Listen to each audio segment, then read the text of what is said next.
Telling a story isn't about perfection. It's about communication. It's about our shared moments together. Hi, my name is Jeff Price, and I would like to welcome you to Intentional Musicianship, where we look at everything that goes on at center stage and the preparation behind the scenes needed to transform your performance into an unforgettable experience. I am here to encourage you, support you, and generally have a great time being united together with you through music. After a wonderful performing career as a storytelling musician around the globe, my joy is found in empowering musicians to find the freedom to go beyond the music stand and the fourth wall of the concert stage to better engage with their audience members. This podcast isn't a classroom, it's a brainstorming session, and it is meant for musical performers of all ages. Together, we'll explore performance practice, stagecraft, the nuances of storytelling, and the strategies for genuine audience engagement. We're here to discover what truly makes a live performance resonate. Today, I want to go mobile. Whether it be a street musician, a chamber musician, a parlor musician, I want us to get out of our practice rooms and really be a true performing musician. This is what I mean by this.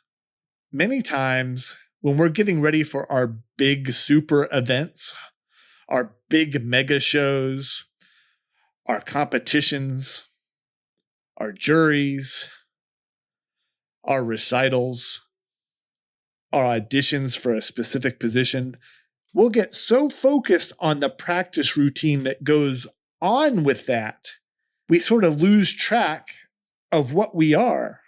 We're musicians, we perform. And so we want to get back or redirect a lot of our practice to make performing more a part of our routine.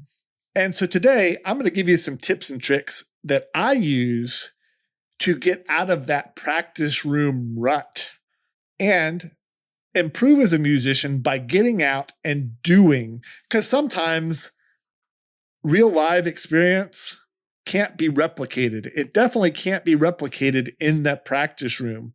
So what we want to try to do is have events that maybe are safer. Maybe we have easier music. Events where maybe we're not the primary focus, where we can use these events to grow and learn and develop. And one of the things that struck me many, many years ago was the concept that maybe musicians are a little selfish because we spend too much time in the practice room. Maybe we're just not ready to get out there, and we have this mindset and this imposter syndrome. And the only way to break it sometimes is to go beyond that and start getting out there step by step. And so I have a few easier ways to do this than maybe you might think. And you might already have the performance resources to start this in your house. And so the easiest way that you can do this is to just take a page of sheet music, take it to your friends, and start playing. It's one of the easiest things that sometimes we neglect to do is to play for our friends, colleagues, family. It's not even as much about what they might say about what we're doing, even though feedback is really great. It's about having that moment where we're actually communicating with our music and we're making sure that we are present in that moment. And the more times we do that and we grow through these things, we're going to improve. And I remember doing this in college. I was out at Yellowstone National Park. I was a room attendant, which was a maid position. You were either a room attendant or you happened to be working in food service. And that was the entry-level job. And we all worked in Yellowstone doing that. And I, of course, took my saxophone out. And in the evening, I wouldn't necessarily go out and play for all the buffalo, but I would go and play for my colleagues that I was working with in the park. And at that time, I wasn't playing heavy literature. I was mostly playing like out of the Italian art song aria book. And just pretty melodies, things that people would be interested in. And it was really a lot of fun for them. It was fun for me.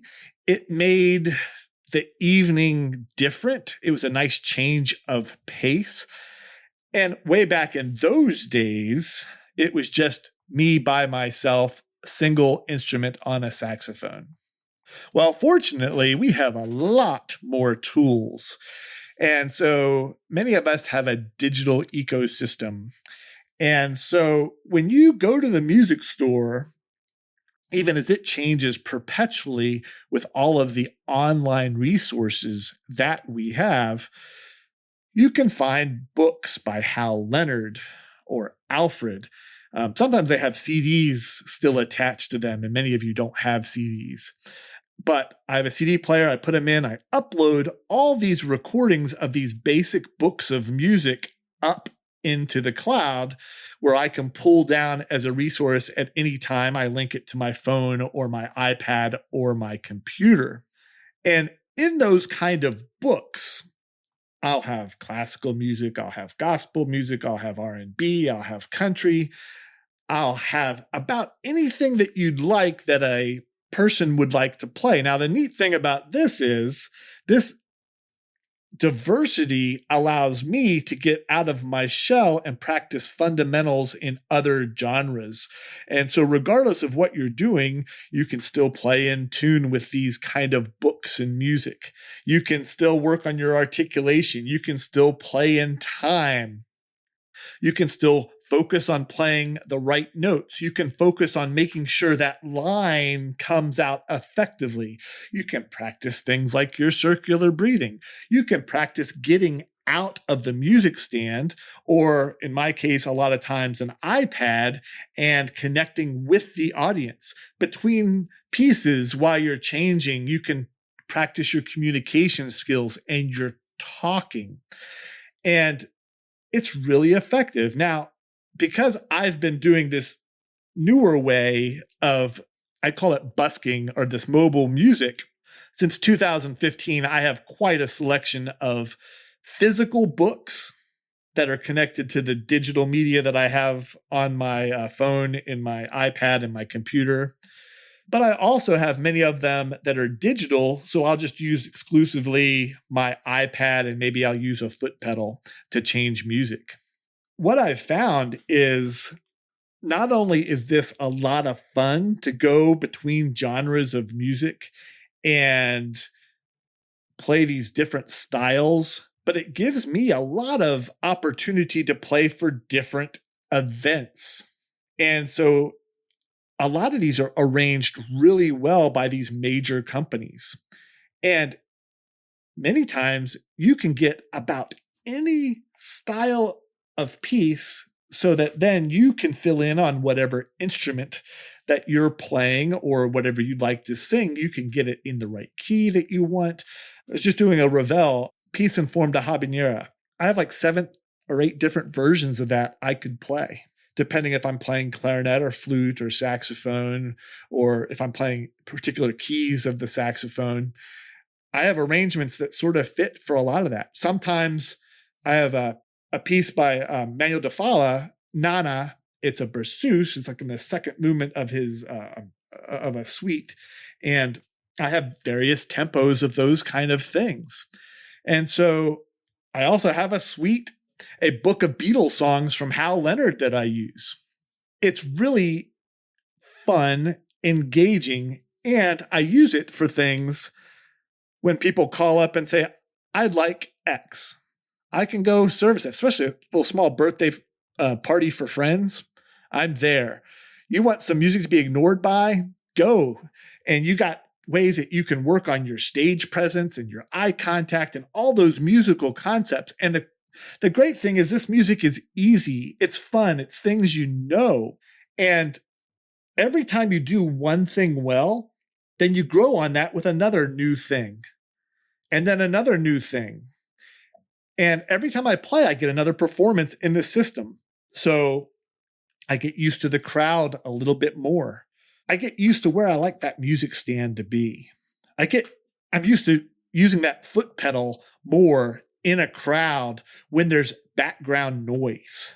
One of my favorite things is I can play for things when someone needs me, like a memorial, which I've done many times with this music -1 kind of a setup. I oftentimes, as a woodwind doubler, will pick and choose what instruments I want to play, but I'll pick what key I want to play too. So I have a large selection of C books that I have for flute, but because my hand doesn't work for flute anymore, I still use them, and I have vocal selections that are books in C, and I'll just transpose on clarinet or a tenor sax or a soprano sax or a bari sax or an alto sax as appropriate. So I'm gaining skills that I might need on the job doing simple melodies from the movies. And I'm telling you, if you're out there and you happen to be on a promenade like I have at my local college, and I'm playing some Harry Potter, people will give you a nod. You play some Star Wars, the main theme, people will always give a nod. And that's a really fun, cool way that you can get out of a practice room and perform more. Now, I wanted to give you a little bit of tips in case you're out in the public doing this, because the cool thing about this, as I repetitively say cool, because I'm really excited about this, is we got 6 months of hopefully good weather, depending on where you are. But where I am, I have 4 seasons. And so we're hitting spring, where now every day I could go out and I could find an outside location to perform in. Where, if I went over to my buddy Bob's house every day and started playing for him, he might not like that every day. And in fact, I have a rail trail, Rails to Trails here in West Virginia, that 2 miles away is one of the railheads. And my system is very portable. And so I can just go set up and start in less than 5 minutes, be there for a couple hours, get a whole bunch of people transient as they're walking through, seeing me. They can stop and listen as they would like, or they keep moving on. My stuff is so light, I can put it in a little buggy if I want to, but I can carry it as well.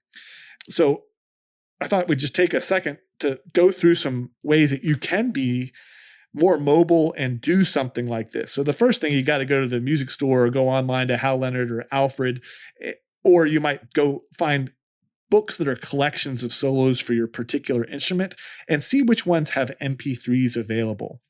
And so you're going to start working up a collection with those kind of things. I have everything from Christmas, like I said, the Beatles, and I have a whole bunch of classical great arias for male singers and for female singers. And I have them in multiple keys. Sometimes I just have jazz etudes that if I play the etude over the track, it just sounds great and allows me to play in a different style. Sometimes I just might use my iReel app, and I just might play changes and I might improvise. So it really just depends on the day and what I'm trying to focus on. So you want to start getting your ecosystem that you probably already have these books collecting dust, because you might say, I'm beyond that because I'm getting ready for this competition and this performance and this big event, where you might be able to go back and reutilize and repurpose that to now go play for others and get out of the practice room and work on those fundamental skills that you might be spending tons of time with long tones, but playing somewhere over the rainbow outside for people or at a venue would be as effective and useful to you and your growth for your tone and your sound and your presence when you're engaging with other people. So we've talked about the music, and I think I brought up generally the kind of equipment. You have your own ecosystem, whatever that is, with the kind of phones and however you have your information downloaded. So you're going to use that maybe with a traditional music stand. Oftentimes, I might use a Hercules stand that has my iPad on it, and I might have a butterfly foot pedal that I use instead of just using the music stand because it looks cool. No, it's actually lighter and it fits in my bag a little bit better because of how I carry things. So as you're getting ready for your equipment, you're thinking about your ecosystem of what you have. And so I usually have a battery pack, something to connect to my iPad or my phone, depending on what I'm doing. I might have to take an 1/8" jack or a 1/4" jack, depending on what I'm plugging into and what kind of adapters I need. I have a particular battery powered amplifier that I use. It's called the Rock Blocker Plus. I think it was the Rock Blocker is a little small square. The Rock Blocker Plus is a little bit bigger, but I think it's only 7 pounds. That one happens to have wheels, but it's so light, it doesn't matter as a handle. You can pick up a lot of these things on Amazon, or you can go to the Walmart and they even have things with lights on it. And so if you get these things that have a battery and it has Bluetooth, you can connect it right to your ecosystem and you're good to go. Then you might have the backup as being that 1/8", depending on if your phone still has a headphone jack or something like that to plug in the audio. I remember the first time I did this in 2015, I just connected my computer 1/8" to a 1/4" and plugged it into bigger speakers that had speaker stands. But depending on where you're playing and how many people you're playing for, if I'm playing the size of a room, one of these small 150 amp setups is going to work great. And you're going to sound really good. And the cool thing about all these arrangements, a lot of them are really tasty. Now, some of them are really bad. I remember having this one on cartoons and playing the Flintstones, and there's always like a xylophone in the background. Now, it's not really a great arrangement, but in context, you can still make it work. You just have to know how you're fitting in, and it might be you with a perfect duet with that xylophone sound and making sure you're working on your fundamentals about some of those things like that. But it really gives you a range of options in music that is different than you just playing the same piece getting ready for an audition. So you're sort of masking your advance and your improvement by going back and using these easier music. One thing I always do on clarinet is when I have easier music like that, I'll practice different pinky combinations just to become more versatile. Maybe I'll practice on saxophone or clarinet different double tonguing and different things and just practice that ta and that ka on the slower parts just to get that sound. The good thing is when you're out this mobile playing, you can pick and choose if you're going to play for 5 minutes, 10 minutes, 15 minutes. Maybe you'll play the same pieces, but you'll play the same pieces and then you'll wait 15 minutes and then you'll repeat them because you have a transient kind of a crowd. So one thing about that equipment too, just be prepared for weather. And so different things with your electronics and your ecosystem don't match. Sometimes wind might mean that you need wind clips or some sort of plexiglass and those kind of things that go on with that understanding you're playing outside. Sometimes people don't like to take their instruments outside. So that might be when you have your green line clarinet, for example, or maybe you might take out a different saxophone. But the cool thing is most of the instruments, they can go out in average weather and they do just great because they're things. And that's what my instrument repairman can come and fix. I don't play in the storm that way, and I make sure that I maintain my instrument pretty well. So when you're on stage, whether it be at the base of a hiking trail or in somebody's house or for like a small event, you can really highlight the things that you're getting ready for. And so if you really are working on line and phrasing and you're working on pushing your air through, that's why this easy, accessible repertoire can really be helpful. And consequently, when they go home, they have a story to tell. You wouldn't believe what I saw, Martha, on the rail trail today. Now, when you're outside busking, you got to make sure you're busking in the places that you're allowed to busk. Sometimes there are legal requirements for busking, and I have my business license. It's always in my car, but for different locations, I might have to go get a permit. But a majority of the places I play, I can just set up shop and I am good to go. So if you know your local area, just make sure you're in compliance. The worst that's going to happen is you'll probably be asked to leave. I hope that you're not fined or anything. But most of the time, you're just asked to move on. You're trying to be in a place that you can play and not maybe interfere with the goings on. Another thing that, sometimes as I develop through the season and I develop my set lists for various things. Like I said, I've played memorials and I've played parties and I've played at different street fairs, is you want to make sure or know that you have the ability to go and present yourself in different ways. And so that might mean that you do put out your case and you do busk and you have pauses. Maybe you do have some merchandise and some swag that you may have gotten that you can sell your wares, or maybe some stickers or things that might be affiliated with your particular brand or product. You don't have to have a CD to sell yourself. You don't have to have anything to go and tell people about your performances or your school or what's happening. Hey, it's a great point about school. They have a thing called Key Day here, or Tag Day. And I despise it because they put the musicians in their uniforms, and they have them stand and they don't have their instruments, and they just want you to give money to them. Of course, they're students, they're in our community, we'll try to support them. But I'm letting you know, it's a missed opportunity. If they did something like this and they just played these easy old books from Hal Leonard and Alfred, not only would they be getting something out of it, I bet that the merchandise or the money given as a donation would increase. That's just a crazy aside, though. So to close today, I just wanted to encourage you to think of ways within your comfort zone to maybe get you out of your comfort zone a little bit by performing using the simple tools that you may have in your music library. If you need a little help in selecting some things or need some help motivating you to go, hey, what should I select? I'm just not sure what to do.